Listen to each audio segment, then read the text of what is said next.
2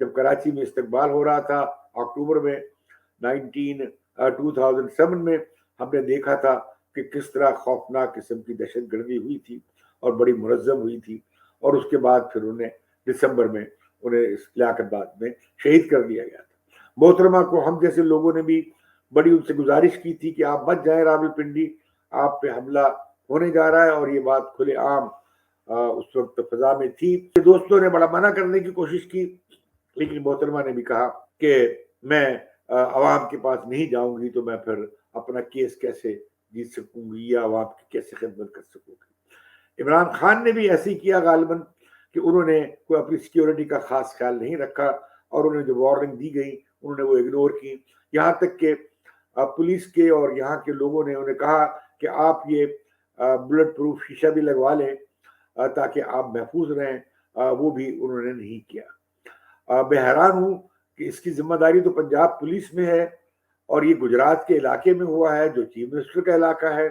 اور وہاں پہ کہا جاتا ہے کہ 2000 سے زیادہ یا ہزاروں کی تعداد میں سیکیورٹی کے لوگ اور پولیس والے معمور تھے عمران خان کی سیکیورٹی پہ، تو پھر انہیں وہ سیکیورٹی وہ کہیں نظر نہیں آئی، ہمیں تو نظر نہیں آئی جس طرح عمران خان پہ قتل پہ جب قاتلانہ حملہ ہوا۔ تو دوسری بات یہ ہوئی کہ جو ابھی تک جو قاتل گرفتار ہوا ہے اس کے 2 بیانات آ چکے ہیں۔ پہلا بیان جب اس کا آیا ہے جسے کہتے ہیں کنفیشنل سٹیٹمنٹ، وہ جاری ہوا تو اس کے بعد چیف منسٹر نے پورے تھانے کے عملے کو برطرف کر دیا ہے، معطل کر دیا ہے، لیکن اس کے بعد پھر اس کا دوسرا بیان آیا ہے جس میں وہ زیادہ نظریاتی پرچار کر رہا ہے اور اپنا تعلق ایسی جماعتوں سے ظاہر کر رہا ہے یا ان کے علماء سے تقریروں سے جس سے وہ متاثر ہوتا رہا۔ اس کا جو آڈیو، اس کی جو ٹیلی فون برآمد ہوا ہے اس میں بھی اسی طرح کی تقاریر اور پیغامات کافی بہتات سے موجود ہیں، اور یہ تفتیش جاری ہے۔ لیکن عمران خان نے ایک بہت سخت موقف لے لیا ہے کہ جب تک ان 3 لوگوں کو برطرف نہیں کیا جاتا، اب مجھے نہیں معلوم کہ جنرل باجوہ کو آئین کے تحت عمران خان بات تو قانون کی حکمرانی کی کرتے ہیں، لیکن وہ کس قانون کے تحت چیف پرائم منسٹر کو اور کس قانون کے تحت وہ انٹیریئر منسٹر کو ان کی پوزیشن سے نکال سکتے ہیں۔ یہ بات اگر وہ قانون کی حکمرانی کی بات کرتے ہیں، اور پھر قانون کی حکمرانی کی اگر وہ بات کرتے ہیں تو فیڈرل گورنمنٹ کو اس میں وہ کیسے ملوث کر سکتے ہیں؟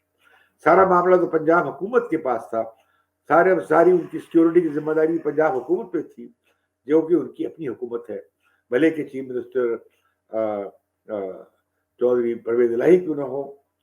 اور انہی کا عمران خان ہی کی ڈائریکشن چلتی ہیں۔ عمران خان نے ان کے جو سینیٹر اعجاز چودھری ہیں انہوں نے بھی ایک روز پہلے فون کیا کہ بھی کل حملہ ہو جائے گا، چٹھا صاحب کو فون کر کے جو وہاں سے ان کے ایم پی ہیں انہیں فون کر کے کہا تھا کہ یہ حملہ ہو سکتا ہے۔ تو مطلب یہ ہوا کہ فور وارنڈ از فور آرمڈ ہونا چاہیے تھا،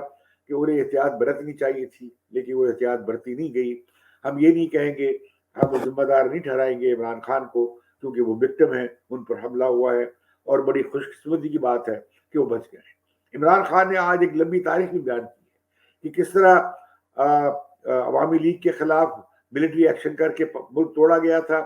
اور وہاں کے منتخب لیڈر کو حکومت نہیں دی گئی تھی، وزیر اعظم بننے نہیں دیا گیا تھا انہوں نے، لیکن اور مثالیں نہیں دی، جیسے محترمہ بینظیر بھٹو کی مثال تھی ہمارے سامنے، لیکن انہوں نے کہا کہ اس سے پاکستان ٹوٹ گیا، اور اب بھی پاکستان کی آپ سب سے بڑی پارٹی کو اگر آپ ایسا کریں گے اور یہاں تک کہ آپ لیڈر کو قتل کرنے تک چلے گئے تو پھر اس ملک کا کیا بنے گا، اس وفاق کا کیا بنے گا۔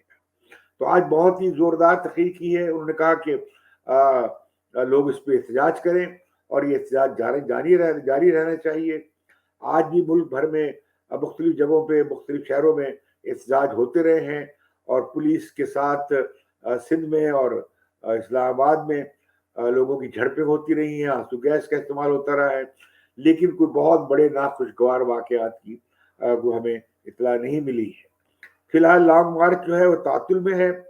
اور عمران خان اس کی پھر سے اس کا وہ کہتے ہیں کہ جو ہی وہ ٹھیک ہوں گے وہ پھر سے سڑک پر ہوں گے، اور وہ پھر اسلام آباد جانے کی کال بھی دیں گے۔ اب معاملہ یہ ہے کہ یہ ایک سازش ہے جس میں سرکاری افسر اور سے لے کر پرائم منسٹر ملوث ہے۔ یا یہ ایک جنونی مذہبی جنونی کی کارروائی ہے، یا دوسرا شخص بھی جو ہے وہ تبھی معلوم نہیں وہ کہاں ہے، فرار ہو گیا ہے یا فرار کرایا گیا ہے، وہ کہاں ہے.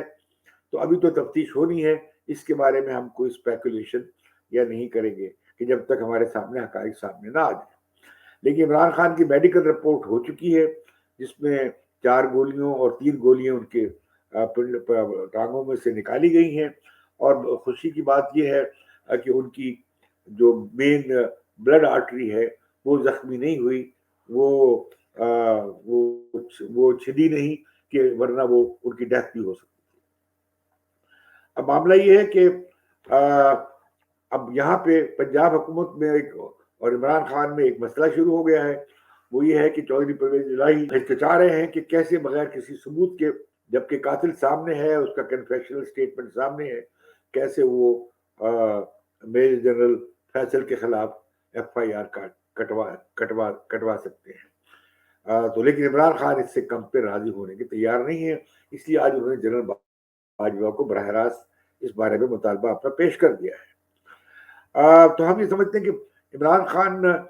پہ یہ جو حملہ ہے یہ ہماری سیاست کی یہ پرانی روایت ہے. سیاسی جماعتوں کے قائدین پہ حملے ہوتے رہے ہیں. ہم نے بے نظیر پہ دیکھا حملہ، ہم نے بھٹو کی پھانسی دیکھی،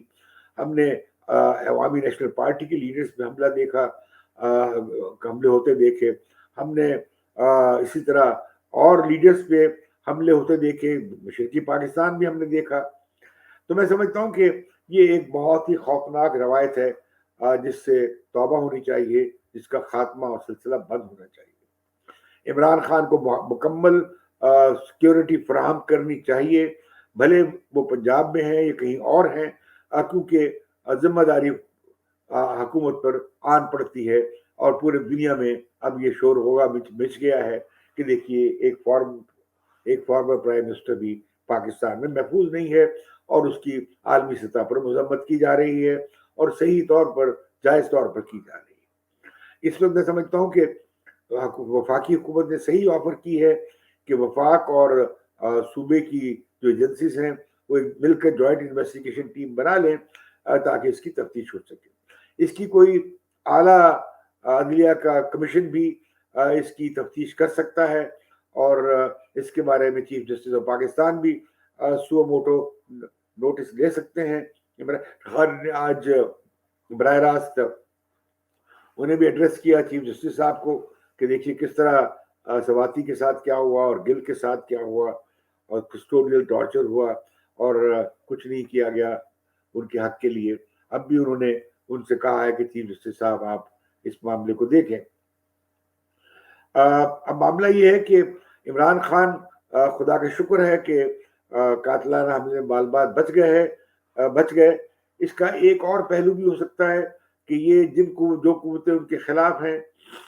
بھلے وہ کوئی بھی حلقہ ہے جس کی میں فی الحال نشاندہی کرنے کی پوزیشن میں نہیں ہوں، ایسی اسپیکولیشن ہوگی، کیا سرائی ہوگی، وہ یہ کہ وہ اگر ان کے لیے شاید یہ ایک وارننگ سگنل بھی ہو، ورنہ کوئی مشکل نہیں تھا کہ وہ جو گولیاں ان کے پاؤں میں لگیں وہ ان کے سینے میں یا سر میں بھی لگ سکتی تھی. لیکن شکر ہے کہ ایسا نہیں ہوا، وہ بچ گئے ہیں، انہیں ایک اور زندگی نصیب ہوئی ہے. لیکن عمران خان نے اپنے مطالبوں کو اور بلند کر دیا ہے، انہیں اگلے مرحلے میں لے گئے. اب یہ تینوں استعفے تو آئیں گے نہیں، تو عمران خان کسی تفتیش کو مانیں گے نہیں، تو لہذا یہ کیس بھی ایک کنٹروورسی کا شکار ہو کر رہ جائے گا. حکومت کہے گی یا ایک دوسرے لوگ کہیں گے یا بہت سے لوگوں کی رائے ہے کہ یہ مذہبی انتہا پسندی کا جو ذہن بنا ہے اس کا ہی شاخسانہ ہے، اور جو قتل کرنے والا ہے، حملہ آور ہے، وہ اس مذہبی انتہا پسندی سے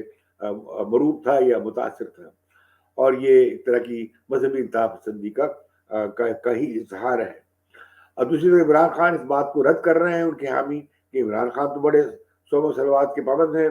وہ تو ایاک نعبد و ایاک نستعین سے اپنی تقریر شروع کرتے ہیں، وہ تو ریاست مدینہ کے بڑے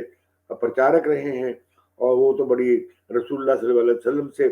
محبت کرنے والے ہیں. تو ایسی صورت میں عمران خان پہ کوئی مذہبی مخالف کیوں حملہ کرے گا؟ لیکن ہم جانتے ہیں کہ مذہبی جماعتیں ان کے بارے میں بہت ہی منفی جذبات رکھتی ہیں، ان کے خلاف فتوے دیتی رہتی ہیں اور انہیں بہت لتاڑتی رہتی ہیں۔ ایک خلیج ان کے اور مذہبی جماعتوں میں موجود ہے۔ تو لہذا میں سمجھتا ہوں کہ اس کیس کا مجھے پردہ گرتا نظر نہیں آ رہا ہے۔ اس میں کمپلیکیشنز اور سامنے آتی چلی جائیں گی، کچھ حقائق سامنے آتے چلے جائیں گے، لیکن ہماری سیاست میں خون ریزی کا عنصر پھر سے عمد کر آیا ہے۔ جو کئی سالوں سے ہم دیکھ رہے ہیں، سیاست میں مبالغہ جو ہے وہ مغلظانہ ہو گیا، تو تڑاک بڑھ گئی، نفرت انگیزی بڑھ گئی، ایک دوسرے کی گردن اڑانے اور ایک دوسرے کو نیچا دکھانے کے لیے کوئی بھی حربہ استعمال کرنا جائز سمجھا جانے لگا ہے۔ لہذا مجھے لگتا ہی ہے کہ سیاست میں تصادم کا عمل بڑھ جائے گا اور یہ پاکستان کے لیے ایک خوفناک صورتحال ہوگی۔ پاکستان متحمل نہیں ہو سکتا ایک بڑے انتشار کا، پاکستان امپلوڈ ہو جائے گا اور اس کی معیشت پہلے ہی ہاتھ سے نکلی ہوئی ہے اور اس کی سیاست بھی ہاتھ سے نکل جائے گی۔ اور عمران خان نے وارننگ دی ہے کہ پاکستان سری لنکا بن سکتا ہے۔ یا تو انہوں نے کہا کہ آپ پرامن انقلاب آنے دیں، یا وہ کہہ رہے ہیں کہ خونی انقلاب آئے گا۔ خونی انقلاب عمران خان نہیں چاہتے ہیں، نہ ہی وہ اس طرح کی پارٹی ہے۔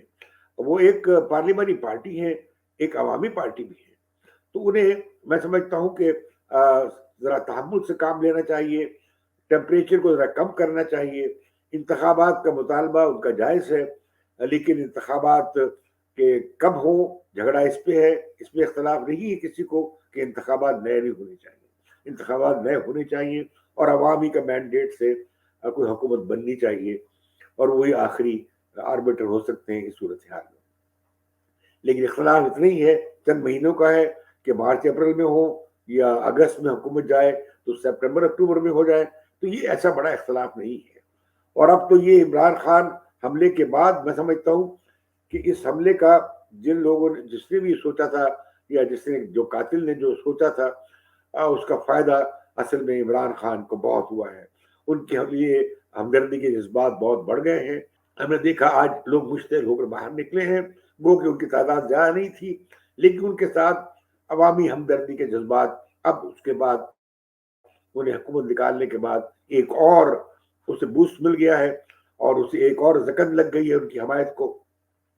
اور عمران خان کو پولیٹیکلی اس کا بڑا بینیفٹ ملا ہے اور ان کی پارٹی کے لیے سپورٹ بڑی ہے عوام میں آج، اور ان کے لیے ہمدردی بڑی ہے۔ تو میں سمجھتا ہوں کہ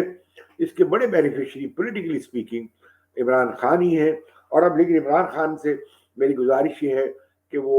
اپنی سیکیورٹی کو کا خیال رکھیں اور اس کا پورا بندوبست کریں۔ جس صوبے میں ہو، اس جیسے پنجاب میں وہ ہے، پنجاب کی حکومت کی ذمہ داری ہے اور یہ پوری ذمہ داری پنجاب حکومت کی وضاحت کرنی چاہیے۔ بلکہ میں تو یہ کہوں گا کہ چودھری پرویز الہی کو استعفا دینا چاہیے کہ ان کا لیڈر جو ہے اس پر حملہ ہو گیا اور ان کی انتظامیہ دیکھتی رہ گئی اور وہ کچھ نہ کر پائے۔ تو میں اسی طرح میں سمجھتا ہوں کہ وفاقی حکومت کی ذمہ داری ہے کہ انہیں پروٹیکشن پرووائڈ کرے، کیونکہ عمران خان کو سیاسی طور پر سیاسی طور پہ تو آپ میدان سے نکالنے کا آپ کا حق ہے، لیکن فزیکلی ایلیمینیٹ کرنے والی بات جو ہے وہ خوفناک ہے۔ اور وہ پاکستان کے عوام، بھلے وہ عمران خان کے وہ لوگ جو ان سے اختلاف رکھتے ہیں، جیسے کہ میں ان سے اختلاف رکھتا ہوں، لیکن میں سمجھتا ہوں کہ عمران خان کے ساتھ کوئی اس طرح کا وحشیانہ سلوک یا متشدد دانہ سلوک میں وہ قابل مذمت ہوگا، اس کی مخالفت کی جانی چاہیے۔ سیاست میں تشدد کے عنصر کو قطعی طور پر اس کی کوئی گنجائش نہیں ہونی چاہیے اور اس کی طرف زیرو ٹالرنس ہونی چاہیے۔ یہی عمران خان کو سبق اپنے کارکن کو دینا چاہیے۔ گزشتہ رات وہ رانا ثناء اللہ کے گھر گئے اور وہاں توڑ پھوڑ کی، یہ ٹھیک رجحان نہیں ہے۔ اس سے یہ لڑائی گلی محلے میں چلی جائے گی۔ اور میں سمجھتا ہوں کہ عمران خان یہ 3 لوگوں کو کے استعفے کا مطالبہ کر کے اپنے کیس کو کے ساتھ انصاف نہیں کر رہے۔ یہ کیس کا فیصلہ کسی طرف نتیجہ نہیں نکلے گا۔ تو مجھے اجازت دیجیے بدلوں کی نشریات سے، اور اسے سبسکرائب ضرور کیجیے۔